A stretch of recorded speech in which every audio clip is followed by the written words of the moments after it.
ஓம் சாந்தி. 26/11/2025.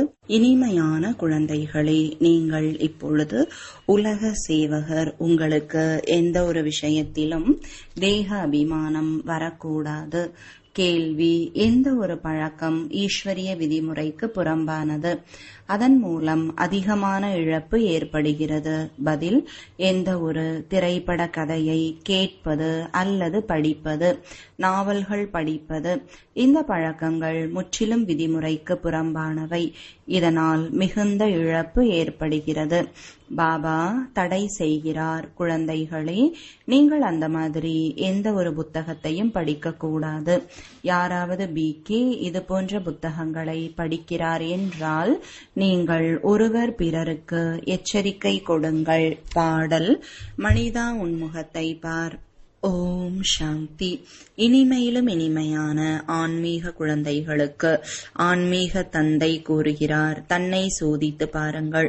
நினைவு யாத்திரை மூலம் நாம் தமோ பிரதானத்திலிருந்து சதோ பிரதானத்தின் பக்கமாக எவ்வளவு முன்னேறி இருக்கிறோம். ஏனென்றால் எவ்வளவுக்கு எவ்வளவு நினைவு செய்கிறோமோ அந்த அளவிற்கு பாவங்கள் நீங்கிக் கொண்டே போகும். இது போன்ற வார்த்தைகள் எங்காவது எந்த ஒரு சாஸ்திரத்தில் எழுதப்பட்டு உள்ளதா? ஏனென்றால் யாரெல்லாம் தர்ம ஸ்தாபனை செய்தார்களோ, அவர்கள் என்ன புரிய வைத்தார்களோ அவற்றை பற்றிய சாஸ்திரங்கள் உருவாகியுள்ளன. பிறகு அவற்றை படிக்கின்றனர், புத்தகங்களுக்கு பூஜை செய்கிறார்கள். இப்பொழுது இதுவும் புரிந்து கொள்ள வேண்டிய விஷயம். தேகத்துடன் கூடிய தேகத்தின் அனைத்து சம்பந்தங்களையும் தவிர்த்து தன்னை ஆத்மா என உணருங்கள். பாபா நினைவுபடுத்துகிறார், குழந்தைகளாகிய நீங்கள் முதலில் அஷரீரியாக வந்தீர்கள். அங்கே தூய்மையாகவே இருப்பீர்கள். முக்தி ஜீவன் முக்தியில் எந்த ஒரு தூய்மையற்ற ஆத்மாவும் செல்ல முடியாது. அது நிராகாரி நிர்விகாரி உலகம். இது சாகார விகார உலகம் என சொல்லப்படுகிறது. பிறகு சத்தியுகத்தில் இதேதான் நிர்விகார உலகமாக ஆகின்றது. சத்தியுகத்தில் வசிக்கக்கூடிய தேவதைகள், அவர்களுக்கு அதிகமான புகழ் உள்ளது. இப்பொழுது குழந்தைகளுக்கு புரிய வைக்கப்படுகிறது. நல்லபடியாக தாரணை செய்து மற்றவர்களுக்கு புரிய வையுங்கள். ஆத்மாக்கள், நீங்கள் எங்கிருந்து வந்திருக்கிறீர்களோ தூய்மையாகவே வந்தீர்கள். பிறகு இங்கே வந்து தூய்மையற்றவராக ஆகியே தீர வேண்டும். சத்யுகம் விகாரமற்ற உலகம் என்றும் கலியுகம் விகாரமான உலகம் என்றும் சொல்லப்படுகிறது. இப்பொழுது நீங்கள் பதீத பாவனர் தந்தையை நினைவு செய்கிறீர்கள். எங்களை தூய்மையான விகாரமற்றவராக ஆக்குவதற்காக தாங்கள் விகாரமான உலகத்தில் விகார ஷரீரத்தில் வாருங்கள். பாபா அவரே வந்து புரிய வைக்கிறார். பிரம்மாவின் சித்திரத்தில்தான் குழம்பி போகின்றனர், தாதாவை ஏன் அமர்த்தி வைத்துள்ளனர் என்று. இவரோ பாக்யரதம் என்பதை புரிய வைக்க வேண்டும். சிவபகவான் சொல்கிறார், இந்த ரதத்தை நான் எடுத்துக்கொண்டுள்ளேன். ஏனென்றால் எனக்கு இயற்கையின் ஆதாரம் அவசியம் தேவை. இல்லை என்றால் நான் உங்களை தூய்மையற்ற நிலையிலிருந்து எப்படி தூய்மையாக ஆக்குவேன்? தினம்தோறும் கற்பிக்க வேண்டியது அவசியம். இப்பொழுது தந்தை குழந்தைகளாகிய உங்களுக்கு சொல்கிறார், தன்னை ஆத்மா என உணர்ந்து என்னை மட்டும் நினைவு செய்யுங்கள். ஆத்மாக்கள் அனைவருமே தங்களின் தந்தையை நினைவு செய்ய வேண்டும். கிருஷ்ணரை அனைத்து ஆத்மாக்களின் தந்தை என்று சொல்ல மாட்டார்கள். அவருக்கோ தம்முடைய ஷரீரம் என்பது உள்ளது.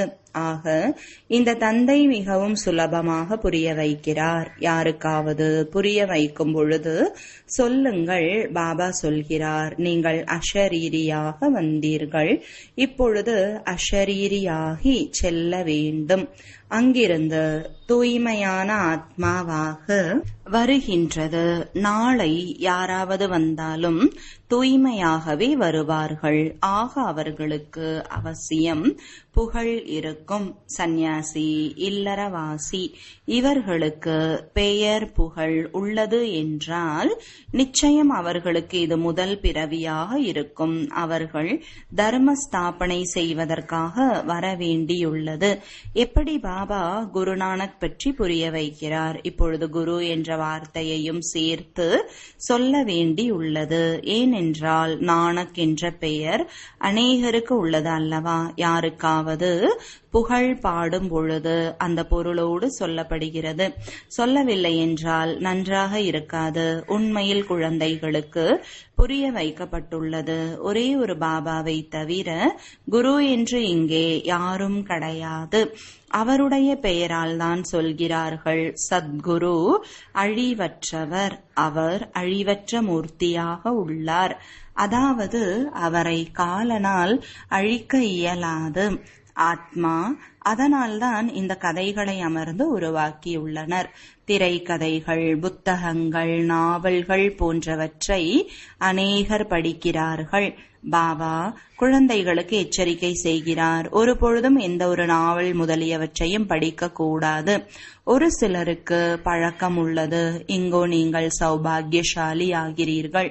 சில பிகேக்களும் கூட நாவல்கள் படிக்கிறார்கள். அதனால் பாபா அனைத்து குழந்தைகளுக்கும் கூறுகிறார், எப்பொழுதாவது யாரேனும் நாவல் படிப்பதை பார்த்தால் உடனே எடுத்து கிழித்து விடுங்கள். இதில் பயப்படக்கூடாது.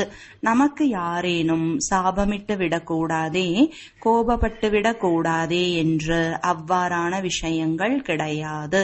உங்களுடைய கடமை ஒருவர் மற்றவருக்கு எச்சரிக்கை செய்வது. திரைக்கதைகளை கேட்பது அல்லது படிப்பது வீணானவையாகும்.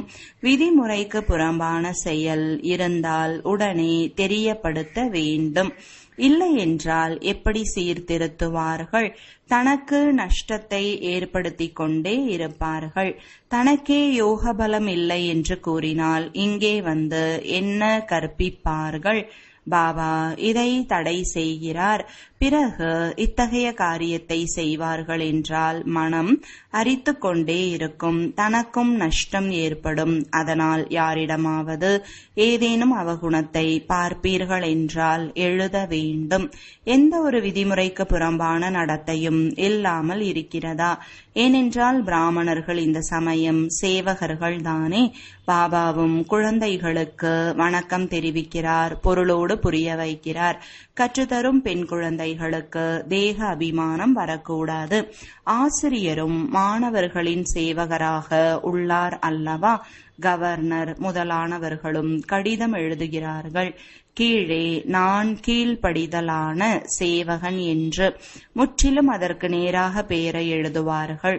மற்றதை எழுத்தர் தம் கையால் எழுதுவார். ஒரு பொழுதும் தன்னை பற்றி பெருமையாக எழுத மாட்டார்கள்.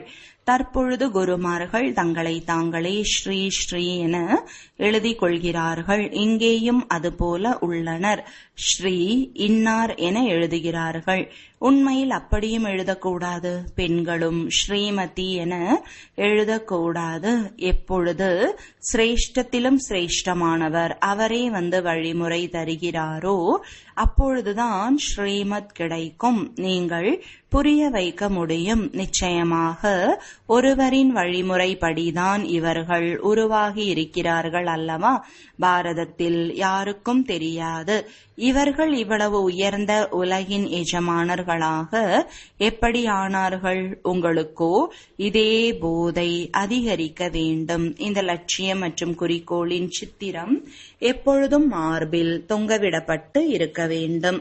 யாருக்கு வேண்டுமானாலும் சொல்லுங்கள், எங்களுக்கு பகவான் படிப்பு சொல்லி தருகிறார்.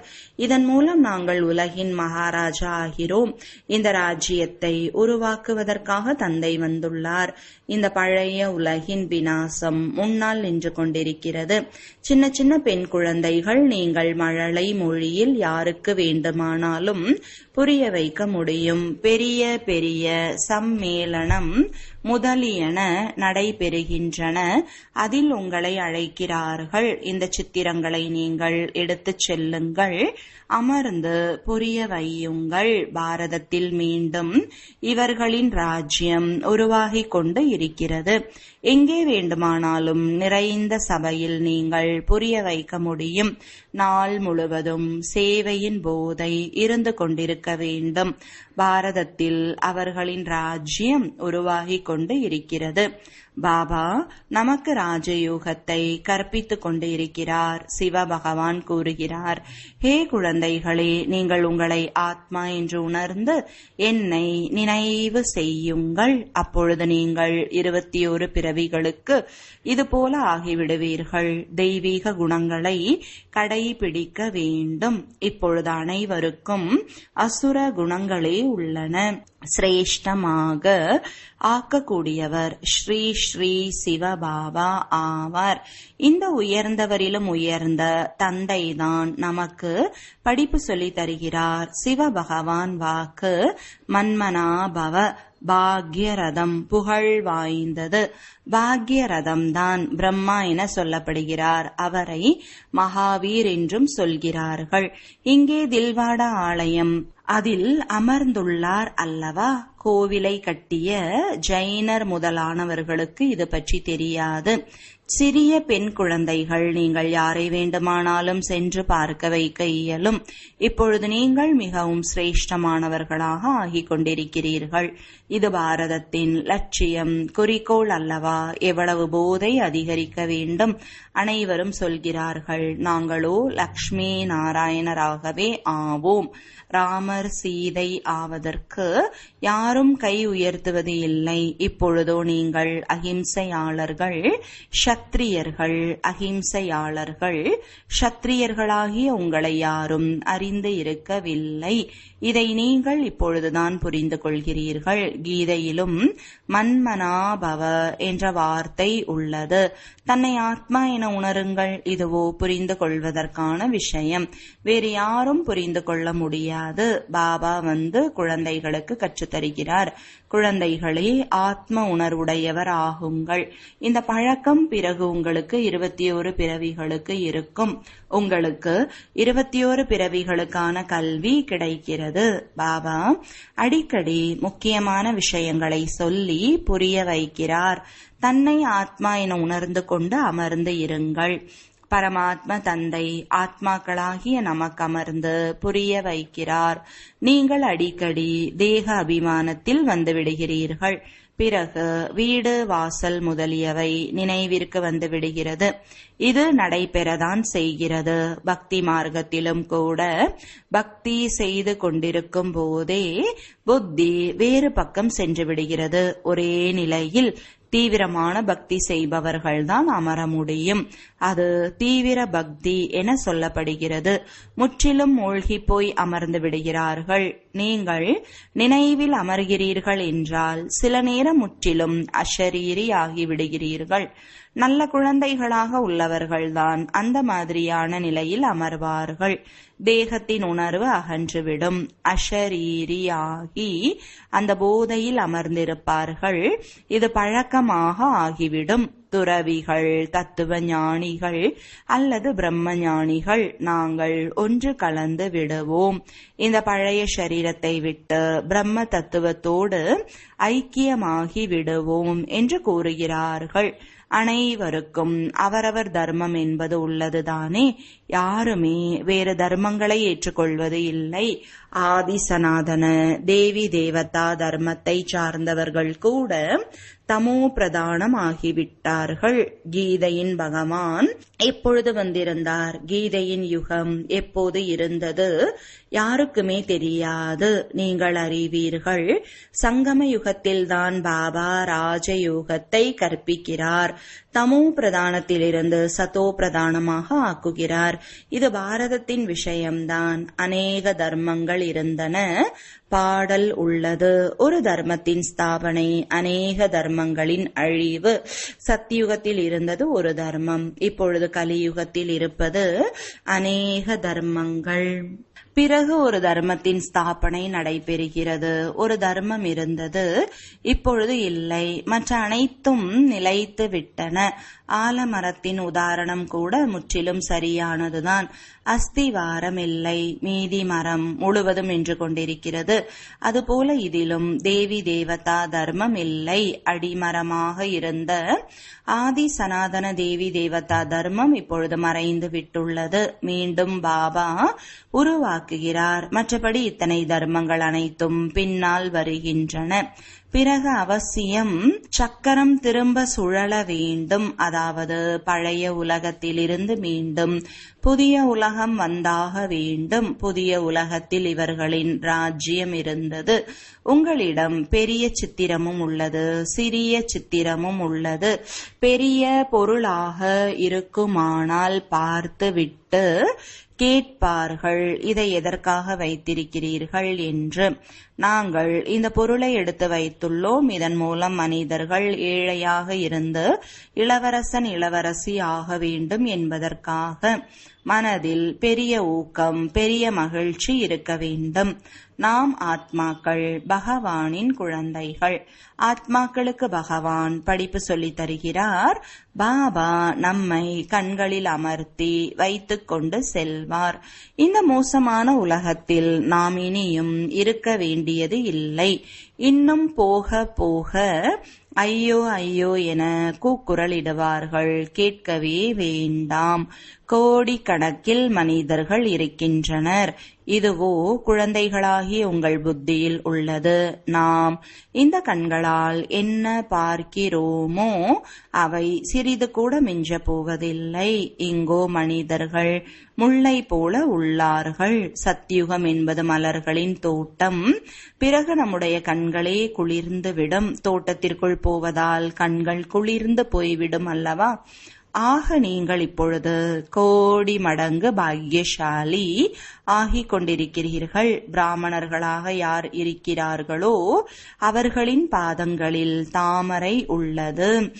குழந்தைகள், நீங்கள் புரிய வைக்க வேண்டும். நாங்கள் இந்த ராஜ்யத்தை உருவாக்கி கொண்டிருக்கிறோம். அதனால் பாபா பேட்ஜ் உருவாக்கியுள்ளார். இதன் மூலம் தானாகவே சேவை நடைபெற்று கொண்டே இருக்கும். மனிதர்கள் பாடுகிறார்கள், ஆத்மா பரமாத்மா அதிக காலம் பிரிந்து இருந்துவிட்டனர். ஆனால் அதிக காலம் என்பதன் பொருள் யாருக்கும் புரியவில்லை. உங்களுக்கு பாபா சொல்லி இருக்கிறார், அதிக காலம் என்றால் 5000 ஆண்டுகளுக்கு பிறகு. குழந்தைகள், நீங்கள் பாபாவை சந்திக்கிறீர்கள். நீங்கள் இதையும் அறிவீர்கள். இந்த சிருஷ்டியில் அனைவரை காட்டிலும் புகழ் பெற்றவர்கள் இந்த ராதை கிருஷ்ணர். இவர்கள் சத்தியுகத்தின் முதல் இளவரசர் இளவரசி. இவர்கள் எங்கிருந்து வந்தனர் என்பது ஒரு பொழுதும் யாருடைய சிந்தனையில் கூட வராது. சத்தியுகத்திற்கு முன் கலியுகம் இருந்திருக்கும். அவர்கள் உலகின் எஜமானர்களாக ஆகும் அளவிற்கு என்ன காரியத்தை செய்தார்கள்? பாரதவாசிகள் ஒன்றும் இவர்களை உலகின் எஜமானர்கள் என புரிந்து கொள்ளவில்லை. இவர்களின் ராஜ்யம் இருந்த பொழுது பாரதத்தில் வேறு எந்த ஒரு தர்மமும் இல்லாமல் இருந்தது. இப்பொழுது குழந்தைகள், நீங்கள் அறிவீர்கள், பாபா நமக்கு ராஜயோகத்தை கற்றுத்தந்து கொண்டிருக்கிறார். நமது நோக்கம், குறிக்கோள் இது. ஆலயங்களில் இவர்களின் உருவங்கள் இருக்கின்றன. ஆனாலும் இந்த சமயம் இந்த ஸ்தாபனையாகிக் கொண்டிருக்கிறது என்பதை அவர்கள் புரிந்து கொள்ளவில்லை. உங்களில் கூட வரிசைப்படியாக புரிந்து கொள்கிறீர்கள். சிலரோ முற்றிலும் மறந்து போகிறார்கள். முதலில் எப்படி நடத்த இருந்ததோ அப்படியே இருந்து விடுகிறது. இங்கே மிக நன்றாக உள்ளது என புரிந்து கொள்கிறீர்கள். இங்கிருந்து வெளியில் சென்று விட்டால் அவ்வளவுதான், முடிந்தது. சேவைக்கான ஆர்வம் இருக்க வேண்டும். அனைவருக்கும் செய்தி கொடுப்பதற்கான யுக்திகளை உருவாக்க வேண்டும். முயற்சி செய்ய வேண்டும். போதையுடன் சொல்ல வேண்டும். சிவபாபா சொல்கிறார், என்னை நினைவு செய்வீர்கள் என்றால் உங்கள் பாவங்கள் அழிந்துவிடும். நாங்கள் ஒரு சிவபாபாவை தவிர வேறு யாரையும் நினைவு செய்வது இல்லை. நல்லது. இனிமையிலும் இனிமையான தேடி கண்டெடுக்கப்பட்ட செல்லமான குழந்தைகளுக்கு தாயும் தந்தையுமான பாப்தாதாவின் அன்பு நினைவுகள் மற்றும் காலை வணக்கங்கள். ஆன்மீக குழந்தைகளுக்கு ஆன்மீக தந்தையின் வணக்கங்கள். ஆன்மீக தந்தைக்கு ஆன்மீக குழந்தைகளின் அன்பு நினைவுகளும் வணக்கங்களும். தாரணைக்கான முக்கிய சாரம்: நோக்கம் குறிக்கோளின் சித்திரத்தை எப்பொழுதும் உடன் வைத்திருக்க வேண்டும். இப்பொழுது நாம் ஸ்ரீமத் படி உலகின் எஜமானர்களாக ஆகிக் கொண்டிருக்கிறோம் என்ற போதை இருக்க வேண்டும். நாம் அத்தகைய மலர்களின் தோட்டத்திற்கு செல்கிறோம். அங்கே நம்முடைய கண்களே குளிர்ந்து போகும். இரண்டாவது, சேவைக்கான மிகுந்த ஆர்வம் வைக்க வேண்டும். பரந்த மனம் மற்றும் ஊக்கத்தோடு பெரிய பெரிய சித்திரங்களை வைத்து சேவை செய்ய வேண்டும். பிச்சைக்காரரிலிருந்து இளவரசராக வேண்டும். வரதானம்: கர்மங்களின் விளைவை பற்றி அறிந்து கொண்டு கதி சத்கதியின் தேர்வு செய்யக்கூடிய மாஸ்டர் துக்கத்தை நீக்கி சுகமளிப்பவர் ஆகுக.